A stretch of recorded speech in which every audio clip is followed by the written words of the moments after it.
آج پھر میں باتھ روم سے نکلی تو میرا شوہر مجھے مشکوک نگاہوں سے دیکھ رہا تھا۔ میں بھی اس کی نظروں کا مطلب سمجھ گئی تھی۔ شاید اب اسے مجھ پر شک ہونے لگا تھا۔ جب ہی وہ مجھے سر سے پاؤں تک دیکھے جا رہا تھا، کبھی میرے بال دیکھتا کہ یہ گیلے کیوں نہیں ہوتے، اور کبھی میرے ہاتھوں کی طرف غور سے دیکھتا۔ مجھے اس کی نظروں سے گھبراہٹ ہونے لگی کہ کہیں اسے میری حقیقت پتہ نہ چل جائے۔ میں اسے یہ بھی تو نہیں بتا سکتی تھی کہ باتھ روم میں اتنی دیر کیا کرتی ہوں، مگر سچ تو یہ ہے کہ یہاں وقت گزارنا بھی میری مجبوری تھی۔ میرا نام مہا ہے۔ میں ایک ملٹی نیشنل کمپنی میں جاب کرتی تھی۔ کافی زیادہ ماڈرن لڑکی تھی، مگر پھر بھی حالات کچھ ایسے ہو گئے کہ مجھ جیسی ایجوکیٹڈ لڑکی کو حالات سے ہارنا پڑ گیا۔ ہوا کچھ یہ کہ میری ملاقات ایک دن احسن سے ہوئی۔ وہ بہت ہی ہینڈسم تھا۔ میں اسے پہلی ہی نظر میں پسند کرنے لگی اور وہ بھی مجھ سے محبت کرنے لگا۔ اس کی آنکھوں میں میرے لیے پسندیدگی ہوتی۔ ہمیں ملتے ہوئے تقریباً 1 سال کا عرصہ ہو گیا تھا، اور اب وقت آ گیا تھا کہ میں اپنے امی ابو سے اپنی شادی کی بات کرتی۔ میں نے احسن کو اپنے گھر والوں سے ملوایا تو سب اسے دیکھ کر بہت خوش ہوئے۔ وہ کافی خوش مزاج اور امیر لڑکا تھا۔ اسے ناپسند کرنے کی کوئی وجہ ہی نہ تھی، مگر احسن نے اپنے گھر میں جب بھی بات کی تو اس کے بھائی کچھ زیادہ خوش نہ تھے۔ بامشکل وہ ہمارے گھر آئے تھے اپنی بیوی کے ساتھ، مگر جیسے ہی میں ان کے سامنے چائے پیش کرنے لگی، وہ مجھے دیکھ کر خوش ہو گئے، مجھے باتیں کرنے لگے اور اپنے پاس بٹھا لیا۔ احسن بہت خوش تھا کہ اس کے بڑے بھائی محسن نے مجھے پسند کر لیا تھا، مگر مجھے کچھ عجیب سا لگ رہا تھا، مگر پھر بھی میں ہر بات کو اپنا وہم سمجھ کر مسکرا رہی تھی۔ اس دن محسن بھائی نے اپنے ہاتھ سے انگوٹھی نکال کر مجھے دی اور کہا کہ احسن کو پہناؤ۔ میں خوشگوار حیرت میں تھی اور احسن کو میں نے رنگ پہنائی۔ بھابھی نے بھی اپنی انگوٹھی احسن کو دی، انہوں نے مجھے پہنا دی۔ ہم دونوں بہت خوش تھے، مگر محسن بھائی کی نظریں مجھ پر سے ہٹ ہی نہیں رہی تھیں، اور یہی بات مجھے بری لگ رہی تھی۔ میرا تعلق شریف گھرانے سے تھا، شاید تبھی ہر دوسرے شخص کی نظر مجھے بری لگتی۔ ہم دونوں کی طرف سے شادی کی تیاریاں عروج پر تھیں، مگر میرے لیے کچھ بھی لینا ہوتا تو ہمیشہ محسن بھائی ہی آتے مجھے پک کرنے۔ میرا شادی کا ڈریس بھی انہوں نے ڈیزائنر سے خود آرڈر پر بنوایا تھا۔ میں زیادہ فیشن کی دلدادہ نہیں تھی، مجھے سادگی پسند تھی، مگر ہر چیز وہ اپنی پسند اور ضد سے لیتے رہے۔ ایک دن میں نے احسن سے شکایت کی کہ میری شادی تم سے ہو رہی ہے نہ کہ تمہارے بھائی سے۔ پہلے تو وہ خوب ہنسا، پھر سنجیدہ ہو کر بولا، میں اپنے بھائی کے خلاف کچھ بھی نہیں سن سکتا، آئندہ ایسا مذاق کبھی مت کرنا۔ میں نے اسے بڑی مشکل سے منایا کہ میرا وہ مطلب نہیں تھا، مگر دل کرتا ہے کہ تمہارے ساتھ شاپنگ کروں۔ احسن نے بتایا کہ کاروبار کے سلسلے میں اسے روز کہیں نہ کہیں جانا پڑتا ہے، تبھی بھائی تمہیں لینے آتے ہیں۔ اس نے کہا کہ بھائی چاہتے ہیں کہ شادی میں کوئی کمی نہ رہے، اور جو چیز بھی تم لینا چاہتی ہو وہ بڑے سکون اور آرام سے لے سکو۔ مجبوراً میں بھی چپ ہو گئی، مگر مجھے احسن بھائی کے ساتھ جانا پسند نہیں تھا۔ نہ جانے کیوں ان کا ساتھ اور ان کی موجودگی مجھے اچھی نہیں لگتی تھی۔ آخر کار ہمارا نکاح ہو گیا۔ میں رخصت ہو کر ان کے گھر آ گئی۔ سسرال پہنچ کر بھی محسن بھائی نے ہی میرا استقبال کیا۔ خیر میں کمرے تک آئی تو احسن ہمارے پیچھے پیچھے آ رہا تھا اور مجھے محسن بھائی کمرے تک چھوڑ گئے، مگر اسی وقت ان کی پھپھو آ گئیں۔ مجھے دیکھ کر غصے سے بولی، محسن تم اسے یہاں لائے ہو میری اجازت کے بغیر؟ محسن اور احسن وہاں سے پھپھو کو لے کر چلے گئے اور بھابھی نے مجھے کمرے میں بٹھا دیا کہ احسن کی پھپھو اپنی بیٹی ثنا کے ساتھ اس کی شادی کرنا چاہتی تھیں، تبھی وہ ناراض ہیں اور یہ لوگ ان کو منانے گئے ہیں۔ خیر میں احسن کا انتظار کرنے لگی، مگر اس کی جگہ محسن آ گئے۔ میرا خون تو انہیں دیکھ کر خشک ہو گیا۔ مجھے یہ شخص ایک آنکھ نہیں بھاتا تھا۔ پیچھے سے احسن کی آواز آئی تو محسن بھائی نے میرے سر پر دلاسا دیا اور چلے گئے۔ احسن اندر آ چکا تھا۔ دیکھو احسن، ہم تمہاری دلہن کو پیار کر رہے ہیں اور یہ ہے کہ گھبرا رہی ہے۔ بھائی یہ تو میری بچیوں کی طرح ہیں، وہ مکاری سے بولے، مگر میں ان کی نظریں بھانپ گئی تھی۔ ارے مہا، تم بھائی سے ڈر رہی ہو؟ وہ ہنستا ہوا میرے پاس آ کر بیٹھ گیا۔ محسن نے ایک ڈائمنڈ کا سیٹ مجھے دیا تھا، یہ ہماری دلہن کی منہ دکھائی کا تحفہ، اور پھر ایک بار پھر میرے سر پر دلاسا دیا اور اٹھ کر چلے گئے۔ میں انہیں جاتا دیکھنے لگی اور پھر ان کے جاتے ہی میں نے سارے زیور اتارے، اور مجھے بہت سخت غصہ آ رہا تھا کیونکہ یہ باتیں میری برداشت سے باہر ہو رہی تھیں۔ تبھی احسن حیران ہوا کہ کیا ہوا مہا، مجھے دہشت ہو رہی ہے۔ میں چلائی اور وہاں سے اٹھ کر واش روم میں چلی آئی۔ میں نے چینج کیا، کہیں سے بھی میں دلہن نہیں لگ رہی تھی، چہرے سے وحشت ٹپک رہی تھی۔ احسن میری حالت دیکھ کر گھبرا گیا، تو بار بار مجھ سے پوچھتا کہ کیا ہوا ہے، جبکہ ساری رات میں خوف سے آنکھیں پھاڑی ادھر ادھر دیکھتی رہی اور اس کے نتیجے میں مجھے بخار ہو گیا۔ پھر وہی منحوس آدمی اگلے دن میرے پاس آ کر بیٹھ گیا۔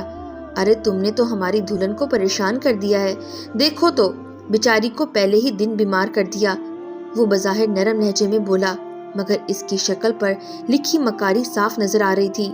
ارے بھائی سچ پوچھئے، میں نے اسے کچھ بھی نہیں کہا۔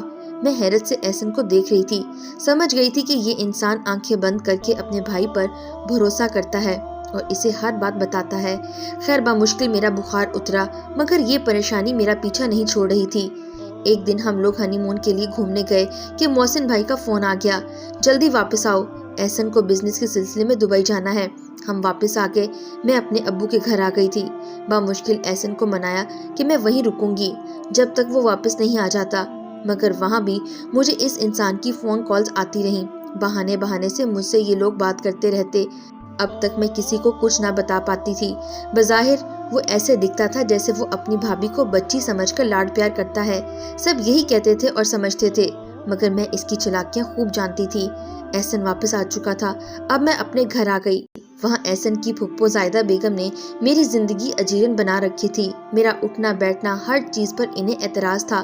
بھابھی نمرا بھی گھر کے سارے کام کاج کرتی تھیں اور اب پھپھو چاہتی تھیں کہ میں بھی گھر کے کام کروں، جبکہ نوکر چاکر سب موجود تھے، پھر بھی وہ ساجدہ ہمیں بیٹھنے نہ دیتی۔ احسن اور محسن سارا دن آفس میں ہوتے، میں بھی اپنی جاب پر جاتی، مگر ایک دن اچانک احسن نے ضد لگائی کہ تم جاب چھوڑ دو۔ میرے لاکھ منع کرنے کے باوجود بھی وہ نہیں مانا۔ مجبوراً مجھے اپنی نوکری سے ریزائن کرنا پڑا۔ اب میں سارا دن گھر پر ہوتی، پھپھو مجھے ہر وقت باتیں سناتی، مگر میں سب کچھ برداشت کرتی جاتی۔ ایسے میں محسن بھائی کے بارے میں کسی سے کچھ بھی کہنا بیکار تھا، سو میں اپنے کمرے کو بند کر کے رکھتی، مگر زیادہ تر وقت واش روم میں گزارنے لگی۔ میں تب تک واش روم میں رہتی جب تک ایسا نہیں آ جاتا، مگر میں وہاں کیا کرتی تھی اس کا علم کسی کو نہیں تھا۔ جیسے ہی احسن گھر میں آتا میں واش روم میں ہوتی اور وہ پوچھتا کہ کیا کر رہی تھی، میں کہتی کہ میں نہا رہی تھی۔ ایک دن میں لان میں بال سکھا رہی تھی کہ اچانک محسن بھائی بھی وہاں آ گئے۔ انہیں دیکھ کر میری حالت غیر ہونے لگی، ان کی نظروں سے نہ جانے کیوں مجھے خوف آتا تھا۔ تبھی میں وہاں سے چلی آئی تھی۔ اندر کمرے تک پہنچی تو مجھے چکر آ رہے تھے، سخت پریشانی نے مجھے گھیر لیا تھا۔ تبھی بھابھی بھاگتی بھاگتی ہوئی آئیں اور مجھے اندر لے گئیں۔ احسن کو کال کی کہ ماہا کی طبیعت خراب ہو گئی ہے، وہ جلد ہی آ گیا۔ میں بس اپنے بیڈ پر لیٹی روئی جا رہی تھی، اس نے آتے ہی میرا ہاتھ تھاما اور بولا، ماہا تمہیں کیا ہوا تھا؟ میں بہت گھبرا گیا تھا جب بھابھی نے کال کی۔ میں اسے اصل بات تو نہیں بتا سکتی تھی، مگر اس کے سامنے خوب روئی۔ احسن پلیز مجھے اس گھر سے نکال کر کہیں اور لے جاؤ۔ ارے تم کیوں پریشان ہوتی ہو؟ پھپھو سے کہوں گا نا کہ آئندہ تمہیں کچھ نہ کہیں۔ اصل میں اماں ابا کے بعد ہمیں پھپھو نہیں پالا ہے، ایسے میں ہم ان سے کچھ نہیں کہہ سکتے۔ وہ اپنی بچی کو لے کر یہیں آ گئیں، وہ ہماری دیکھ بھال کے لیے آئی ہیں اور ان کا بھی ہمارے سوا کوئی نہیں ہے۔ احسن میرا مسئلہ پھپھو نہیں ہے تو وہ چونک گیا۔ پھر اچھا کون ہے اب تمہارا مسئلہ؟ حیرت سے پوچھنے لگا کہ مجھ سے کوئی جواب نہیں بن پایا اور میں چپ ہو گئی، کیونکہ وہ کبھی بھی یہ بات نہ مانتا کہ اس کا بھائی اس کی بیوی کو تنگ کرتا ہے۔ کہاں پھنس گئی تھی میں اب تو صاف لفظوں میں کہہ دیا تھا اس نے کہ وہ پہلی ہی نظر میں مجھ پر مر مٹا تھا اور مجھے احسن جیسے لڑکے کی نہیں بلکہ اس کی بیوی ہونا چاہیے تھا۔ میں تو پاگل ہو رہی تھی۔ اب آپ کہیں گے کہ اس میں پاگل ہونے والی کیا بات ہے؟ میری جیسی لڑکی کے لیے ایک بدتمیزی والی بات بھی تھی، پریشان ہونے کو اور ساری رات آنسو بہانے کو کافی تھی۔ اب مجھ سے یہاں رہنا برداشت نہیں ہو رہا تھا۔ میں نے اپنے جیٹ کو دھمکی بھی دی کہ میں تمہارے بھائی کو سب بتا دوں گی۔ وہ مجھ پر ہنسنے لگا۔ میں نے کیا کہا ہے؟ میں تو صرف تم سے بات کرتا ہوں، اگر اپنا مذاق بنوانا چاہتی ہو تو اسے بتا دو۔ تبھی میں چپ ہو گئی، سوچا کہ اس فضول انسان سے بحث کرنے کا کوئی فائدہ نہیں ہے، شاید مجھے ہی صبر کرنا چاہیے۔ مگر ایک دن تو حد ہو گئی، وہ دروازہ کھٹکائے بنا ہی میرے کمرے میں آ گیا۔ مجھے اس کی یہ حرکت اچھی نہیں لگی۔ وہ میرے بیڈ کے پاس ہی رکھے صوفے پر بیٹھ گیا۔ میں نے خطرے کو بھانپتے ہوئے اپنے پرفیوم کی بوتل اس کے سر پر مارنے کی کوشش کی تو وہ جلدی سے اٹھ گیا اور بوتل کھڑکی کا شیشہ توڑتے ہوئے باہر جا گری۔ باہر سے پھپھو کی آواز آئی، کون ہے وہاں؟ ان کی آواز سن کر محسن بھائی وہاں سے بھاگ گئے۔ میں نے سکھ کا سانس لیا، لیکن آج میں نے فیصلہ کر لیا تھا کہ اس آنکھ مچولی کو مزید برداشت نہیں کروں گی، اپنے شوہر کو بتا کر رہوں گی۔ آج مجھے واش روم میں دیکھ کر احسن نے دروازہ بجانے کی بجائے واش روم کی کھڑکی سے ہی مجھے دیکھا۔ اور ظاہر ہے مجھے وہاں پر فون پر کسی سے بات کرتے دیکھ کر ان کے بھی پیروں تلے سے زمین نکل گئی تھی۔ میں تو واش روم میں روز نہانے کا کہہ کر جاتی اور وہاں فون پر بات کرتی، کیونکہ محسن بھائی نے مجھے دھمکی دی تھی کہ اگر تم نے مجھ سے بات نہ کی تو میں تمہیں پورے گھر میں بدنام کر دوں گا۔ ڈر کے مارے میں واش روم میں بیٹھ کر ان سے باتیں سنتی رہتی، اور آج جب میں نے احسن کو بتانے کی ٹھان لی تو اس نے مجھے اپنے ہی بھائی سے باتیں کرتے دیکھ لیا، مگر اس کی نوبت ہی نہیں آئی۔ احسن کے آتے ہی پھپھو نے شور مچا دیا کہ اس کی غیر موجودگی میں کوئی آدمی میرے کمرے سے بھاگا تھا۔ احسن حیرت سے میری طرف دیکھنے لگا۔ میں نے کہا، احسن، آپ کے بھائی محسن میرے کمرے میں آئے تھے۔ میں جب سے آئی ہوں ان کی حرکتیں ٹھیک نہیں ہیں۔ میں نے احسن کو سب بتایا۔ وہ حیرت سے کبھی مجھے تو کبھی پھپھو کو دیکھتا۔ میں سب سمجھتا ہوں، آج میں نے دیکھ لیا کہ تم کیا کر رہی تھی واش روم میں۔ احسن بولا تو میں ٹھٹک گئی۔ محسن بھی آ گیا۔ میں نے بھی دیکھا تھا کسی کو نکلتے ہوئے۔